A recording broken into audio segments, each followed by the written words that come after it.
गोचरं तत्पदं दर्शितं येन तस्मै श्रीगुरुवे नमः। गुरुर्ब्रह्मा गुरुर्विष्णु गुरुर्देवो महेश्वर गुरु साक्षात् परब्रह्म तस्मै श्री गुरुवे नमः। तस्मै श्री गुरुवे नमः। आप सदात्मों को मेरा प्रणाम। सत्संग में वातावरण का बहुत महत्व है, इसलिए बोला जाता है अंग्रेजी में पिन ड्रॉप साइलेंस। इतनी शांति होनी चाहिए, एक पिन भी गिर जाए तो पता चल जाए। और बीच में मोबाइल बजना किसी भी दृष्टिकोण से ठीक नहीं है। यदि आप अपने मोबाइल को बंद नहीं कर सकते हैं तो आप साइलेंट मोड में डाल दें, जिससे कि बीच में आवाज़ नहीं होनी चाहिए। और एक बात मैं बता दूं कि मैं प्रवचन करने में कुशल नहीं हूं, मैं इससे हमेशा दूर भागता रहा। लेकिन मेरे मन में बात आई कि यह भी एक ऋण है, ऋषि ऋण है कि मैंने जो समाज से सीखा सुना वो हमें सुनाना चाहिए।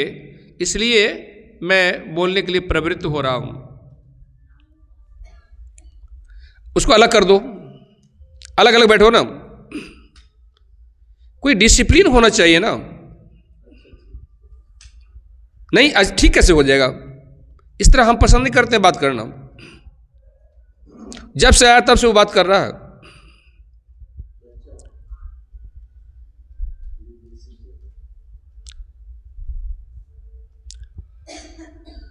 तो अभी पाठ किया गया, मूल बात उसमें जो है, काहुन को सुख दुख कर दाता निज कृत कर्म भोग सुन भ्राता। कोई किसी को सुख और दुख नहीं देता है, ये तो अपने कर्मों का फल है। भगवान राम माता जगत जननी सीता के साथ पत्तों के बिछावन पर सोए हुए हैं। ये देखकर गो निषाद को बहुत तकलीफ हुई, बहुत कष्ट हुआ। और उन्होंने कहा लक्ष्मण से, जो बगल में थे पहरा दे रहे थे, कि माता कैकेयी के चलते आज प्रभु राम को ये कष्ट उठाना पड़ा। लेकिन लक्ष्मण को बड़े भाई से कितना प्रेम, उनको वनवास नहीं हुआ था। सब रोक भी रहे थे, स्वयं भगवान राम भी कह रहे थे रुकने के लिए, लेकिन नहीं रुके कि मैं आपके बिना नहीं रह सकता हूं। लेकिन जब गो निषाद ने ऐसा कहा तो उन्होंने समर्थन नहीं किया, प्रतिवाद किया। उन्होंने कहा काहुन को सुख दुख कर दाता निज कृत कर्म भोग सुन भ्राता। हे भाई सुनो, कोई किसी को सुख और दुख नहीं देता है, ये अपने कर्मों का फल है। यदि प्रभु राम को आज कष्ट उठाना पड़ रहा है, ये कभी ऐसा कर्म हुआ इनसे जो आज इनको फल भोगना पड़ रहा है। कर्म के सिद्धांत में मैंने सुना, अवश्य में भोक्तव्यम कृतम कर्म शुभाशुभम। निश्चित रूप से जो हम कर्म करते हैं उसका फल भोगना पड़ता है। कर्म फल से कोई बच नहीं सकता है। हम लोगों के यहां बच्चों पर ध्यान नहीं दिया जाता है कि बच्चे को कैसे रखा जाए। जापान में सर्वाधिक ध्यान दिया जाता है। 2 साल 2.5 साल का जो बच्चा है, फंडामेंटली आगे जो बनने वाला है, सारा संस्कार उसमें विकसित हो जाता है। एक बार मैं जब कॉलेज में पढ़ता था, कभी कभी बाजार आते थे, स्टेशन आए, लौटते वक्त में एक गली हो गुजरते थे, तो एक मकान से आवाज़ आती थी, भजन कीर्तन होता था वहाँ। एक दिन मैं रुक गया, मुझे याद नहीं वो कौन सा दिन होता था, संभवतः शुक्रवार के दिन या और कोई। तो एक आदमी ने कहा कि आप यहाँ खड़े क्यों हैं? मैंने कहा भजन सुन रहे हैं। कहा अंदर चले जाइए। मैंने कहा अंदर जा सकते हैं? कहा हाँ जाइए। अब इस तरह जो है साप्ताहिक सत्संग में वो साईं वाक्य कीर्तन करते थे, मेरा आना जाना हो गया। एक दिन वो जो घर की मालकिन थी, कोई पंजाबिन थी, लगती थी एकदम इंदिरा गांधी की तरह, वो गाड़ी लेके गई लॉज मुझे खोजते हुए और कहा, देखो बेटा मेरे यहाँ इस तरह कार्यक्रम है, आज वहीं आना, भोजन वहीं करना। उनका एक लड़का जो कि हमें जो रहा दिल्ली में, वो रेडीमेड बना के एक्सपोर्ट करते थे, और एक लड़का यहाँ पर कपड़ा बनवाते थे भागलपुर में।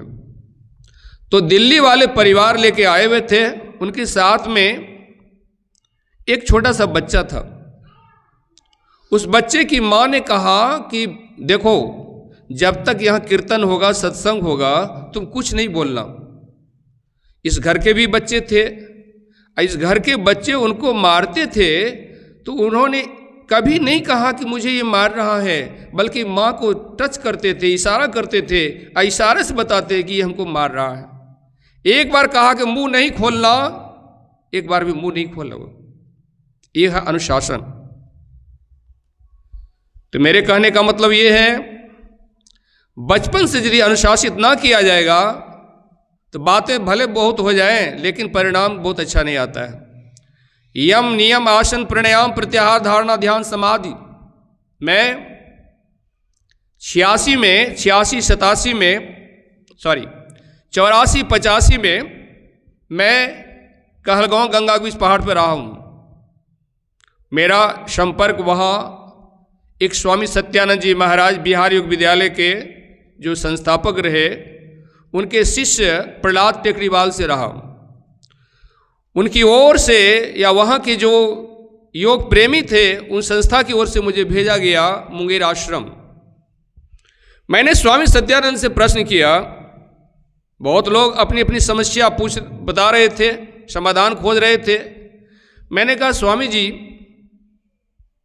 आपकी नज़र में भारत का भविष्य क्या है? स्वामी जी ने कहा, स्वामी सत्यानंद जी ने, उस देश का भविष्य पूछते हो जहाँ स्त्रियों का पैर का जूती समझा जाता है? चलो मेरे साथ विदेश में, देखना, यत्र नार्यस्तु पूजन्ते रमन्ते तत्र देवता। मनुस्मृति की बात है, यत्र नार्यस्तु पूज्यन्ते रमन्ते तत्र देवता, जहाँ नारियों की पूजा होती वहाँ देवता रमन करते हैं। मैंने एक प्रश्न और किया, स्वामी जी आपके यहाँ आसन प्राणायाम मुद्रा बंद ये सब बातें ज़्यादा वहाँ पर होती है, हम लोगों के यहाँ तो ध्यान पर जोर दिया गया है। स्वामी जी ने कहा, आपके यहाँ कितने लोग हैं जो 3 घंटा एक आसन पर स्थिर बैठ जाते हैं? मैंने कोई जवाब नहीं दे पाया। यम नियम आसन प्राणायाम प्रत्याहार धारणा ध्यान समाधि, समाधि की बातें बहुत होती है, लेकिन आसन सिद्धि कितनी हो पाती है? कितने लोग बैठ पाते हैं जो ठीक से सीधा बैठ पाते हैं? और बिना बैठे क्या ध्यान भजन हो जाएगा? यम अहिंसा सत्य अस्तेय ब्रह्मचर्य अपरिग्रह, नियम शौच संतोष तप स्वाध्याय ईश्वर प्रणिधान, तब आसन की बात आती है। एक आसन पर स्थिर से अब जब बैठेंगे, हम बैठेंगे तभी जब ध्यान हो पाएगा। यहाँ तो थोड़ी देर नहीं बैठ पा रहे हैं, सीधा तो बैठने की बात ही नहीं है। तो मेरे कहने का मतलब है, बहुत ऊंची ऊंची बात करने से कुछ नहीं होता है। जो मूलभूत बातें हैं कि हम कैसे बैठें, सत्संग में आते हैं कैसे शांति से आएं और समय का कैसे ख्याल करें। ट्रेन पकड़ने की बात आती है, ट्रेन पकड़ने के लिए जाते हैं तो उसमें तो विलम्ब नहीं होती है। फ्लाइट जाए, कहीं एरोप्लेन से जाना, उसमें विलम्ब होती है क्या? लेकिन सत्संग में हम समय पे नहीं आ पाते हैं, और आते भी हैं तो किन्हीं का मोबाइल इधर बजता है, किन्हीं का उधर बजता है। तो मेरे कहने का मतलब अनुशासन का अभाव है। एक बार स्वामी सत्यानंद जी के यहाँ मुंगेर आश्रम में, जो स्वामी शिवानंद जी महाराज के शिष्य हैं, गवर्नर का प्रोग्राम था। संभवतः आर.डी. भंडारी उसमें गवर्नर थे बिहार के। समय पे वो नहीं आए। स्वामी जी ने कहा दरवाज़ा बंद कर दो। दरवाज़ा बंद किए, गवर्नर साहब आ गए, गाड़ी आ गई, दरवाज़ा नहीं खुली। कहा 5 मिनट के बाद दरवाज़ा आप खोल दो। समय का क्या महत्व है। गवर्नर भी आए, कहा दरवाज़ा बंद कर दो, बंद हो गया। तो अनुशासन होनी चाहिए, मेरे कहने का है। जब तक कि अनुशासन नहीं होगा तब तक साधना में सफलता नहीं मिल सकती है। वातावरण बनाना पड़ता है। वातावरण हो जाता है, इमरजेंसी लागू हो गया पूरे भारतवर्ष में। देखते हैं टाइम से ट्रेन चलने लगी थी, टाइम पे सब काम होने लगा था। क्यों? तो भय खड़ा हो गया। तो संत महात्मा कहते हैं ये मानव जीवन मिला किस लिए? क्या धन कमाने के लिए, मकान बनाने के लिए? धन कमाना भी जरूरी है, मकान बनाना भी जरूरी है, क्योंकि खाने के लिए अन्न चाहिए, पहनने के लिए वस्त्र चाहिए, रहने के लिए मकान चाहिए, लेकिन इसी के लिए जीवन नहीं है। धनानि भूमो पशवो गोष्ठी नारी गृद्वारे सखा शमशाने देहश्चितायाम परलोक मार्गे धर्मानुगो गच्छति जीवेक। धन जहां है वहीं रह जाएगा। धन किसी के साथ नहीं जाती है, कोई परिवार के लोग साथ नहीं जाते हैं। तो एकमात्र धर्म जो हमने कर्म किया है, अच्छा बुरा, वो साथ में चलता है। इसीलिए कहा गया तुलसी यह तन खेत है, मन बच कर्म किसान, पाप पुण्य दो बीज है, बुए सुलहे निशान। पाप और पुण्य दो बीज है। हम अपने कर्मों के द्वारा ही पाप और पुण्य के भागी बनते हैं। पथिक जी महाराज एक महात्मा हुए, संत हुए, मैंने उनको सुना है, देखा है, बातें हुई है। उनका एक भजन है, हम तुम क्या कितने महारथे, इस जग में आकर चले गए, हम तुम क्या कितने महारथे, इस जग में आकर चले गए, निज कर्मों से ही नरक स्वर्ग की राह बनाकर चले गए, निज कर्मों से ही नरक स्वर्ग की राह बनाकर चले गए। अपने कर्म के द्वारा ही हम स्वर्ग या नरक की राह पर चले जाते हैं। दान का बड़ा महत्व है। मैंने कहीं पढ़ा, ब्रह्मा जी के पास देवता दानव मनुष्य के प्रतिनिधि गए, कहा उपदेश करें, और ब्रह्मा जी ने एक शब्द कहा, एक शब्द नहीं कहा, एक वर्ण कहा, द। हम लोग प्राय बोलते हैं दो, लेकिन शुद्ध उच्चारण होता है द। तो सिर्फ एक वर्ण कहा, द। समझा? कहा। दानवों से पूछा गया क्या समझा? कहा हम लोग बहुत क्रूर हैं, कष्ट देते हैं, इसलिए आपने कहा दयालु बनो। देवताओं से पूछा गया, देवता के जो प्रतिनिधि थे, समझा? कहा क्या समझा? कहा हम लोग इंद्रिय लोलुप हैं, विषयी हैं, इसलिए आपने कहा दमन करो, संयमी बनो।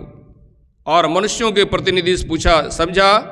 कहा हम लोग बहुत कंजूस हैं, कहा दानी बनो। गिरस्त का दान करना परम धर्म है, लेकिन दान में दाता का अभिमान नहीं होना चाहिए कि मैं दान कर रहा हूं। एक बार BHU के संस्थापक महामना मदन मोहन मालवीय जी महाराज को यहीं कलकत्ता बुलाया गया था। उस समय एक सेठ की इच्छा हुई कि मेरा जितना वजन है उतना दान किया जाए सिक्कों का, चांदी के सिक्कों का। अब मान ली 1 क्विंटल थे, 1.5 क्विंटल थे, जो भी थे, चांदी के सिक्कों से तौला गया और चांदी का ढेर लगाकर मदन मोहन मालवीय जी को कहा गया इसे हम दान देना चाहते हैं, पिताजी की ऐसी इच्छा है। तो मदन मोहन मालवीय जी वहां पर खड़े हुए। उनके लड़के लोगों ने कहा बेशक आपको बहुत जगह दान मिला होगा, लेकिन एक साथ इतने चांदी के सिक्के दान में नहीं मिले होंगे। मदन मोहन मालवीय ने अपने जेब से एक चांदी का सिक्का निकाला और उस पर ढेरी पर रख दिया और पैर से ठोकर मारा, जो चांदी का सिक्का बिखर गया। कहा तुमने भी ऐसा ब्राह्मण नहीं देखा होगा जो अपने पॉकेट से एक सिक्का देकर अब जा रहा है, नहीं लिए दान। तो दान देने में दाता का अभिमान नहीं होना चाहिए, दान का बड़ा महत्व है। तो कहने का मतलब मेरा यह है, संत मत का जो ज्ञान है उसके अनुसार से हमेशा इस बात को याद रखना चाहिए कि मानव जीवन किस लिए है। हम जो संसार में आए हैं, क्या करने के लिए आए हैं, क्या कर रहे हैं, क्या करके जाएंगे? क्या जीवन के इन बातों पर कभी ध्यान जाता है? एक बार भगवान बुद्ध कहीं सत्संग के लिए आए थे। बहुत लोग सत्संग सुनने के लिए भी आए हुए थे, लेकिन भगवान बुद्ध अपने आसन पर आसीन हैं और शांत हैं, कुछ बोल नहीं रहे हैं। किन्हीं को हिम्मत भी नहीं हो रही है कहें कि आप कुछ प्रवचन कीजिए, कुछ सुनाइए। ऐसे में एक कुमारी के एक लड़की जो पेशकार कन्या थी, माथे पे टोकरी लेके आई और उस टोकरी को एक तरफ रख करके वो बैठ गई। भगवान उनकी ओर मुखातिब हुए, उनकी ओर देख के कहा, ए कुमारी के, तुम कहां से आ रही हो? उस लड़की ने कहा, मैं नहीं जानती हूं। पुनः भगवान बुद्ध ने पूछा, तुम कहां जाओगी? उसने कहा, मैं नहीं जानती हूं। कहा, तुम नहीं जानती हो? कहा, मैं जानती हूं। कहा, तुम जानती हो? कहा, मैं नहीं जानती हूं। बैठे हुए लोगों को बहुत बुरा लगा। जिस महापुरुष से बात करने के लिए बड़े बड़े राजे महाराजे चाहते हैं कि हम बात करें, उनसे बात हो नहीं पाती है। और ये लड़की कैसी उदंड है जो भगवान बुद्ध कहते जानती हो तो कहती नहीं जानती हो, नहीं जानती हो तो हाँ जानती हूं। लोगों के अंदर उठने वाले भाव को देखकर भगवान बुद्ध ने उनसे पूछा, ए कुमारी के, मैंने जो तुझसे पूछा तुमने क्या समझा? कहा, भगवान मैं किनकी लड़की हूं, कहां मेरा घर है, आप मुझे अच्छी तरह जानते हैं। फिर भी आपने मुझसे पूछा तो मैंने यही समझा कि आप मुझसे ये पूछ रहे हैं कि किस जोनी से तुम इस जोनी में आई हो। इस मनुष्य शरीर में आने के पहले किस शरीर में थी? इसलिए भगवान मैंने कहा कि मैं नहीं जानती हूं। भगवान बुद्ध ने उनको साधुवाद दिया। कहा, और आगे जो मैंने पूछा? कहा, आपने पुनः कहा कि कहां जाओगी, मतलब इस शरीर के बाद किस शरीर में जाओगी? भगवान मैं नहीं जानती किस शरीर में जाऊंगी। फिर आपने कहा, तुम नहीं जानती हो, ये शरीर तुम्हारा छूटने वाला है? हाँ भगवान मैं जानती हूं। संसार में जो भी आए सबको जाना पड़ता है, सबकी मृत्यु होती है, तो मेरी भी मृत्यु हो जाएगी। फिर आपने पूछा, कहाँ जाओगी, अर्थात मर करके कब मरोगी? कब? भगवान मैं नहीं जानती कब मैं मरूंगी। हम लोग जो है कहां से आए ख्याल आता है क्या? कहां जाएंगे, इसके बाद किस जोनी में चले जाएंगे, किस शरीर में जाएंगे, कैसे शरीर की प्राप्ति होगी, नहीं पता। हाँ ये तो निश्चित है कि सब लोग मरते तो हम लोग भी मरेंगे, लेकिन कब मरेंगे पता नहीं है। आए हैं सो जाएंगे, राजा रंक फकीर, कोई सिंहासन चढ़ चले, कोई बंधे जात जंजीर। हर एक आने वाले को जाना पड़ता है, लेकिन कहते कोई सिंहासन पर बैठ के जाते हैं, कोई जंजीर में बंध के जाते हैं। बाहर के कर्मों से किसी का ठीक से पता नहीं लगता, नींद ना ले गिर जाइएगा। तो बाहर से कर्मों से पता नहीं चलेगा कौन अच्छे हैं कौन बुरे हैं।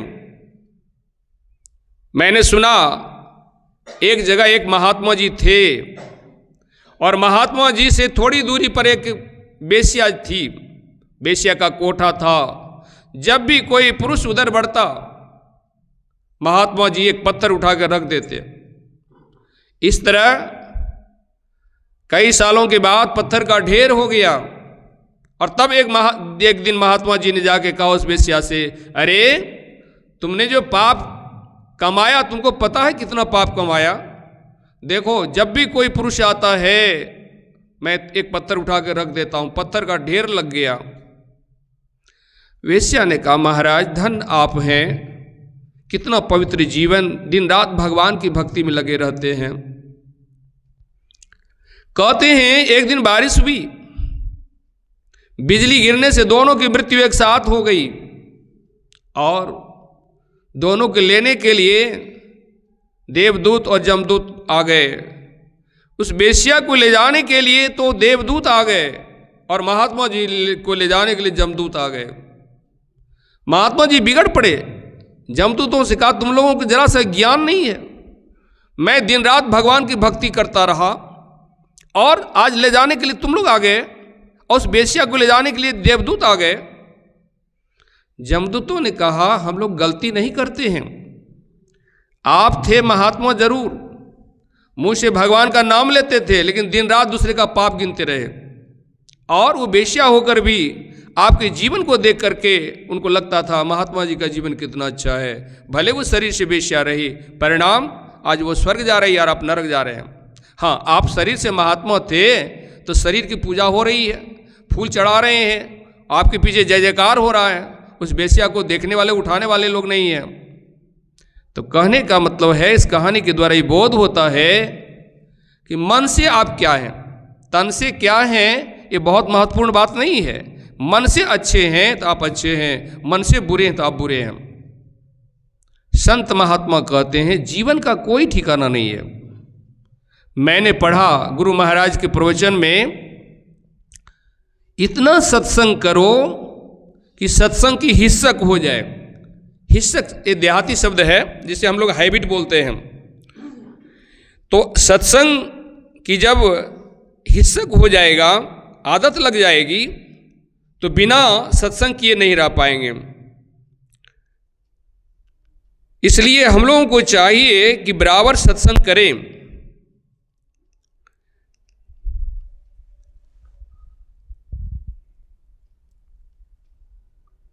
बहुत लोग बहुत ख्याल में रहते हैं कि हमको ये काम करना है, वो काम करना है, ये करना है, लेकिन पूरा नहीं हो पाता है। किनकी मृत्यु कब हो जाएगी कोई ठिकाना नहीं है। और अब तो ऐसी स्थिति आ गई कि diabetes, blood pressure, heart disease आम बीमारी होती जा रही है। कैंसर, मैंने सुना कि कैंसर पंजाब में बहुत कम घर बचा है जहां कैंसर नहीं है। क्यों? इतनी दवाइयां का छिड़काव होता है, खाद का प्रयोग होता है, इतना टेंशन है आदमी को, पहले की तरह शांति से जी नहीं पाते हैं, तो जीवन इतना असुरक्षित है। ऐसी स्थिति में सत्संग को टालते हैं और सब काम को हम पहले कर लेना चाहते हैं।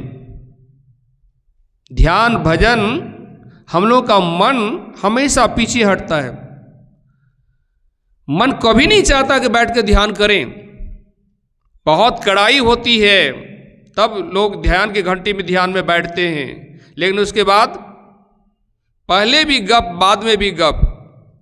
ध्यान में जिनको थोड़ा सा भी रस मिलेगा, ध्यान में जिनको थोड़ी भी गति हो जाएगी, ध्यान में जिसका थोड़ा सा भी मन लग जाएगा, क्या वो बात कर पाएगा? क्या बात करने की इच्छा रह जाएगी? मुझे ऐसा लगता है वो बात नहीं कर पाएंगे, बहुत मुश्किल हो जाएगा बात करना। लेकिन ध्यान के पहले भी गपशप, ध्यान के बाद भी गपशप, या आए ध्यानाभ्यास में लेकिन घर गप करेंगे, यहाँ वहाँ गप करेंगे।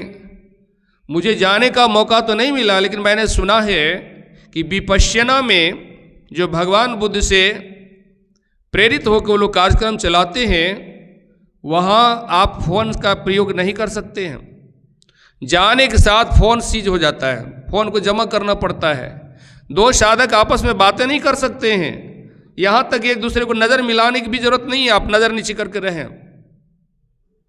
इस तरह जब करेंगे तब धीरे धीरे मन मुड़ेगा, नहीं तो मन ये मुड़ने वाला थोड़े है। एक क्षण में मन जहां आप ख्याल करें मन वहां चला जाता है, इतना गतिमान है मन। उस मन को पकड़ना, उस मन को रोकना, मन को कंट्रोल करना बहुत कठिन होता है। इसी के लिए गुरु महाराज ने जब दीक्षा की प्रक्रिया चलाई तो कहा चलते फिरते, उठते बैठते, खाते पीते जप करते रहे। गप और जप एक साथ नहीं हो सकता है। जप करने वाले गप नहीं कर सकते हैं और गप करने वाले जप नहीं कर सकते हैं। यहां तक कि मैंने सुना कि गुरु महाराज से किसी ने पूछा कि हम लोग जो लैट्रिन जाते हैं, पैखाना जाते हैं, क्या उसमें जप करेंगे? तो गुरु महाराज ने उनसे पूछा क्या उसमें तुम्हारी मृत्यु नहीं हो सकती है? क्या मृत्यु हो सकती है? तो हो सकती है तो उसमें भी जप करो। अब सोचिए इतना आसान कि लैट्रिन गए तो जप कर सकते हैं, स्नान कर रहे हैं तो जप कर सकते हैं, खाना बना रहे हैं, झाड़ू लगा रहे हैं, बर्तन मज रहे हैं, जप कर सकते हैं। लेकिन जप होता है क्या? नहीं हो पाता है। मन जो है ना हमेशा गप करना चाहता है। इस मन को मारने के लिए बहुत सतर्क होना पड़ता है। ध्यान करने के लिए बैठते हैं, दो में एक स्थिति आ जाती है, चाहे गुनावन होता है या नहीं तो आलस आ जाता है। देखिए थोड़ी देर के बाद में आदमी को नींद आने लगती है, या नहीं तो बैठे तो सीधे हैं लेकिन मन वो नहीं बैठता है। मन यदि शरीर सीधा है और मन यदि एकदम सतर्क है, आपकी हमारा गप भी नहीं हो, आलस भी नहीं हो, तो ऊर्ध्वगमन हो जाएगा। तुरंत तुरीय में प्रवेश कर जाएंगे, अंदर में अंधकार से प्रकाश में प्रवेश कर जाएंगे। तो इसके लिए आसन सिद्ध होना बहुत जरूरी है। एक आसन पर 3 घंटे तक यदि स्थिर हम बैठ जाते हैं तो उसको आसन सिद्ध माना जाता है। प्रश्न ये होता है कि यदि हम नहीं बैठ सकते हैं तो क्या करें? तो जितना बैठ सकते हैं, जहां तक हो सकता है बैठने का प्रयास करें और जप करने का प्रयास करें। गप को थोड़ा सा गप कम करना पड़ेगा, तभी जप हो पाएगा। एक शिक्षक, सच्ची घटना घटी, जब रिटायर हो गए, अवकाश प्राप्त किए, घर लौट के आए, गांव में पूरे गांव में भंडारा दिया गया। गांव के लोगों ने भंडारा पाया, प्रसाद पाया। रात्रि 10 बज गए। उस शिक्षक के जो एक ही लड़के थे वो भी शिक्षक थे। उस अवकाश प्राप्त शिक्षक ने अपने बेटे को बुलाया, कहा देखो बेटा, आज तक जो मैंने जीवन जिया तुम लोगों के लिए, परिवार के लिए, समाज के लिए, लेकिन अब मैं अपने लिए जीना चाहता हूं। यदि तुम लोग अलाउ करो, यदि तुम अलाउ करो, मुझे अनुमति दो, तो मैं घर में रहूंगा, लेकिन घर के किन्हीं बात से मतलब नहीं रखूंगा। घर की किसी समस्या को मैं नहीं सुनूंगा, नहीं सुनाना पड़ेगा। हाँ, बस एक बार भोजन चाहिए और शाम में थोड़ी सी दूध चाहिए, या नहीं तो मैं घर से निकल जाऊंगा, पता भी नहीं बताऊंगा मैं कहाँ चला गया। 1 घंटा मैं टाइम देता हूं। रात में 10 बजे बात हुई थी और 11 बजे उनका लड़का आया, कहा आपका शर्त स्वीकार है, आप कहीं ना जाएं, आप घर में रहें। एकदम मौन हो गए। न बेटा से बात, न बेटी से बात, न पत्नी से बात, कोई बातचीत नहीं। बस दिन रात अपना जप करते थे, ध्यान करते थे। और कहते बैठे बैठे वो दुनिया से चले गए। शरीर से स्वस्थ रहे, कोई बीमारी नहीं रही। एक लगन लगी ना। हमारे कहने का मतलब ध्यान भजन ऐसे थोड़े होता है। ये स्थान तो बहुत पवित्र स्थान है। जैसा कि सुशीला जी बता रही थी कि रामकृष्ण परमहंस जी महाराज भी यहाँ आते थे, वो पोखरा के पास बैठते थे। माता आनंदमयी जो भारत के महान संतों में आती है, वो भी यहाँ आती थी, रुकती थी। मैं गया था बगल आश्रम देखने के लिए। 1896 ईस्वी में माता आनंदमयी का जन्म अभी बांग्लादेश में पड़ जाता है, वो जगह वहाँ हुआ था। 13 वर्ष की अवस्था में संभवतः शादी हो गई है, लेकिन वो इतनी दूर थी विषयों से। शादी हुई जब वो बड़ी हो गई, सयानी हो गई, 17 साल की, जिनकी साथ शादी हुई थी, वो जब विषय की ओर उनको खींचने का प्रयास किए तो इनका नाम था पहले निर्मला, तो इनके शरीर में उनको काली दिखाई पड़ा, कभी और कोई रूप में। वो इतने भयभीत हो गए कि फिर कभी भी इनके साथ विषय की इच्छा नहीं किए। कालांतर में वो भोला बाबा, भोला कहलाने लगे, भोला नाम दिया गया और इनका नाम जो है निर्मला से आनंदमयी नाम पड़ गया। तो वो स्वयं हाथ जोड़ के खड़े रहते थे इनके पास में। एक पति होने के बावजूद भी पत्नी जो रही उनके सामने हाथ जोड़ के खड़े रहना, इस भक्ति भाव में। रामकृष्ण परमहंस जी महाराज,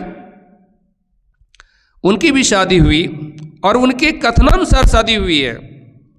उस समय बंगाल में प्रथा थी कि बड़ी लड़की को पाने के लिए बहुत अधिक दहेज देना पड़ता है। तो चूंकि रामकृष्ण परमहंस जी महाराज एक गरीब परिवार से थे, इसलिए कम पैसे में एक छोटी सी लड़की 5 साल की 6 साल की, स्वयं रामकृष्ण परमहंस जी महाराज ने कहा इधर उधर क्यों भटकते हैं, अमुक जगह जाइए, संभवतः जयराम बाटी है कुछ है, उनकी अमुक बाबू की लड़की मेरे लिए रखी हुई है। और उनके साथ शादी हुई। जब वो बड़ी हो गई, 18 साल की हो गई, पहले तो शादी के बाद अपने मैके में रहती थी, तो उनकी सहेलियां सब चिढ़ाने लगी तुम्हारा पति तो पागल है। उनको लगा कि सचमुच मेरे पति पागल हैं, तो उनको देखने की इच्छा हो गई और उन्होंने कहा माँ से, माँ मैं एक बार अब देखना चाहती हूँ। बहुत से लोग तीर्थ के लिए जा रहे थे, माँ पिता के साथ शारदा देवी भी चली, रास्ते में बीमार पड़ गई और लोग बढ़ गए। उन लोगों ने जाके कहा दक्षिणेश्वर काली मंदिर में कि आपकी पत्नी भी आ रही है, बीमार पड़ गई इसलिए रुकी हुई है। रामकृष्ण परमहंस जी महाराज ने उनको अपने रूम में जब आई, एक चारपाई डाल दिया, रहने की व्यवस्था कर दी और मन से पूछा कि यदि तुम्हें संसार में रमन करना है, तुम्हारी पत्नी है, लेकिन मन ने इनकार कर दिया। रामकृष्ण परमहंस जी महाराज नारी मात्र को मां के रूप में देखते थे। यहां तक कि कभी बाजार निकलते और जो जिसे उल्टा कहते हैं या बेश्या कहते हैं, उनको देख के भी रामकृष्ण कहते थे कभी रहती हो मंदिर में मां और कभी यहां आ जाती हो। मतलब एक बेश्या को भी देखकर उनके मन में यही भाव आता था कि काली मां यहां आ गई है। सर्वत्र काली मां देखती थी। मैंने पढ़ा है काली मां का दर्शन ना होने पर सूर्यास्त होने के साथ रामकृष्ण रोने लगते थे। मां आज भी दिन चला गया ना मां, तुमने दर्शन नहीं दिया ना। और इस तरह एक दिन विरह इतनी बढ़ गई कि मां तू दर्शन नहीं देती ना, लो मैं अपना जीवन समाप्त करता हूं। और काली मां के हाथ से कटार लेकर अपने गर्दन पे जब मारना चाहा तो काली मां प्रकट हो गई और हाथ को पकड़ लिया, कहा बेटा अब कभी विलंब नहीं होगा। और उसके बाद जिधर जब चाहते थे रामकृष्ण, उस समय उनको काली मां दिखाई पड़ती थी। लेकिन कहते हैं उनके जीवन में एक सन्यासी आए, तोतापुरी जी महाराज। तोतापुरी जी महाराज ने कहा कि मैं तुम्हें वेदांत की साधना कराऊंगा। कहा ठीक है वेदांत की साधना कराओगे, लेकिन मैं मां से पूछ लेता हूं। तोतापुरी जी महाराज ने समझा, जन्म देने वाली मां भी थी उस समय दक्षिणेश्वर में, लेकिन रामकृष्ण जो गए हैं उनका नाम था बचपन का गदाधर। तो गदाधर जो गए हैं वो गए हैं मंदिर में और काली मां से कहते हैं मां एक नंगटा आया है। शायद तोतापुरी जी महाराज वस्त्रहीन रहते थे, दिगंबर रूप में रहते थे। तो कहा एक नंगटा आया है, वो कहता वेदांत की साधना कराऊंगा, क्या करूं मां। काली मां ने उनको प्रेरणा दिया, हाँ बेटा जो कह रहा सही कह रहा है, जाओ। और तब रामकृष्ण साधना के लिए तैयार हुए। लेकिन काली मां की इतनी उपासना किए थे, जैसे आंख बंद करते थे उनको काली मां दिखाई पड़ती थी। और तोतापुरी जी महाराज कह रहे थे कि नहीं उसको हटाओ, क्योंकि ये तो मानस ध्यान की बात हो गई ना।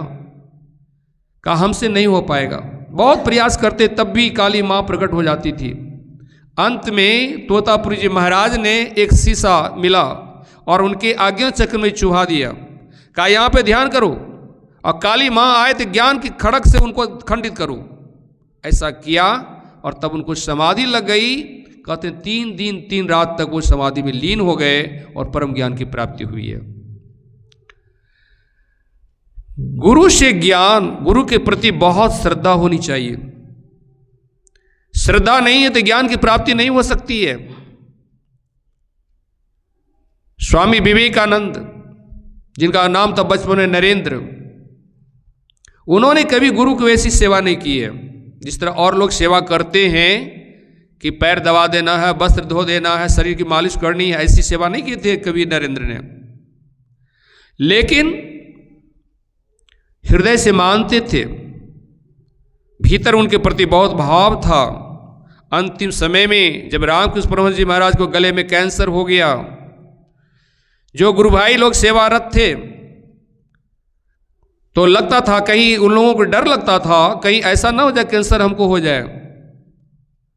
एक दिन नरेंद्र अर्थात स्वामी विवेकानंद आवेशित हुए, तुम लोग सेवा करने से डरते हो, लो मैं देखो पी जाता हूं। कैंसर से निकाला हुआ पीप जो शीशे ग्लास में था उसको उठा के पी गए। क्या ऐसा हम लोग कर सकते? नहीं कर सकते।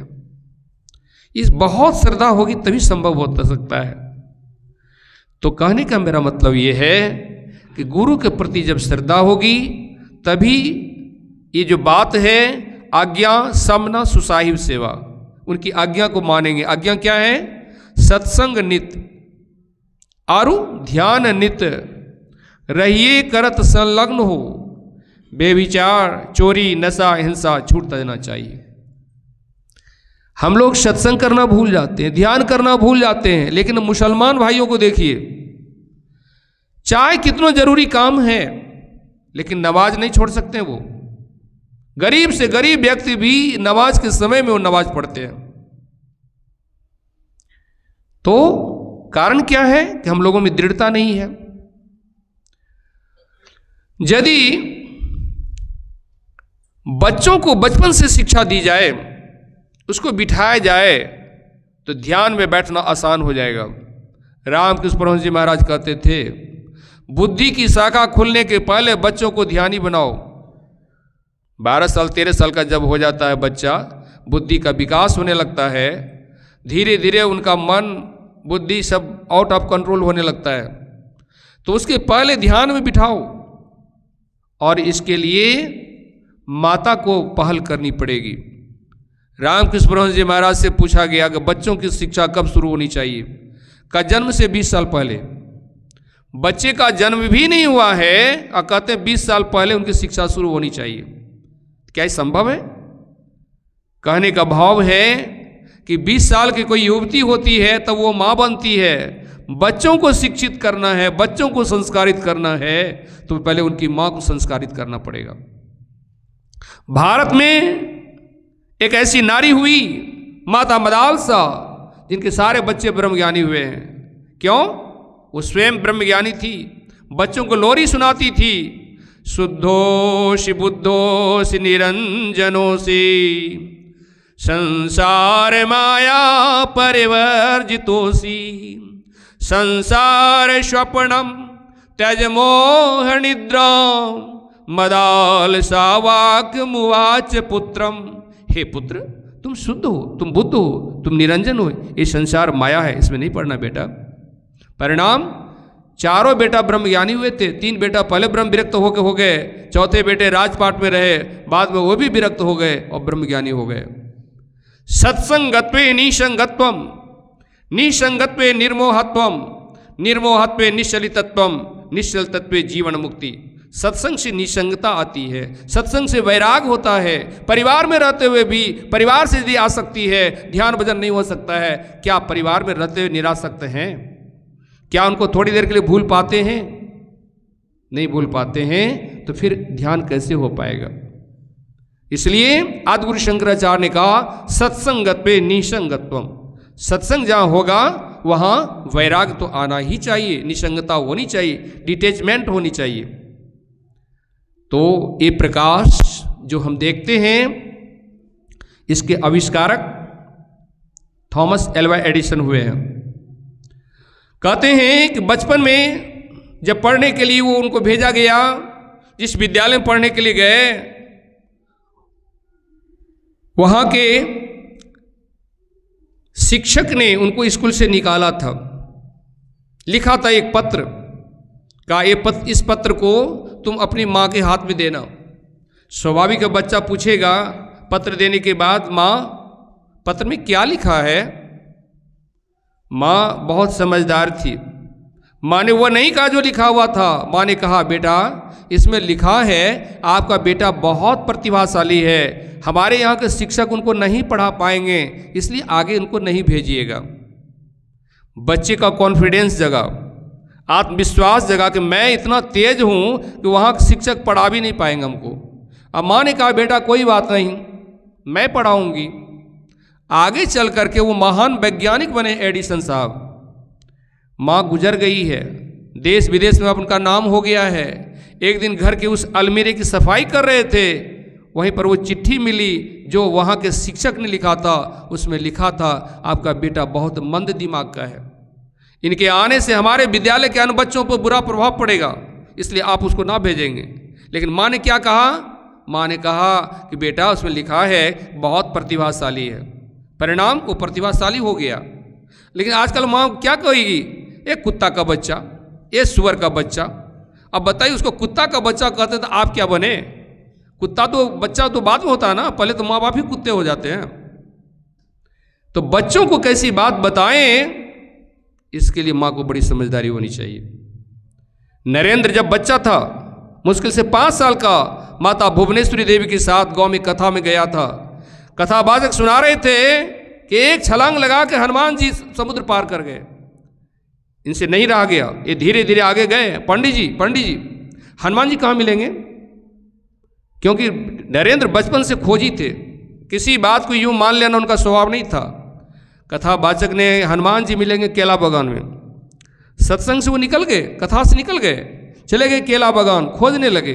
कथा समाप्त हुई, अंधेरा छा गया। माँ घर लौट के आई, अपने बेटे को ना पाके बहुत चिंतित हो गई, किधर चला गया मेरा बेटा। लौट के आए नरेंद्र, माँ पंडित जी ने कहा हनुमान जी मिलेंगे केला बागान में, हम तो बहुत खोजे कहीं नहीं मिले हमको। माँ ने क्या कहा? बेटा हनुमान तो राम के दूत है ना, कहीं काम से भेज दिए होंगे। हाँ माँ, इसीलिए नहीं मिले, मिलते मैं उनसे बहुत बात करता। तो बच्चों के अंदर श्रद्धा पैदा करनी चाहिए, बच्चों के अंदर उत्साहित करना चाहिए, बच्चों का कॉन्फिडेंस बढ़ाना चाहिए। इस तरह से करेंगे तो बच्चा साहसी बनेगा, बच्चा प्रतिभाशाली बनेगा। और मानव जीवन जो मिला है, कहते हैं अपने आप को जानने के लिए मिला है। बहुत कुछ जाना आपने और अपने आप को ना जाना तो सब जानना व्यर्थ हो जाता है। इन्हीं शब्दों के साथ मैं वाणी को विराम देता हूँ। बोलिए प्रेम से श्री सद्गुरु महाराज की जय।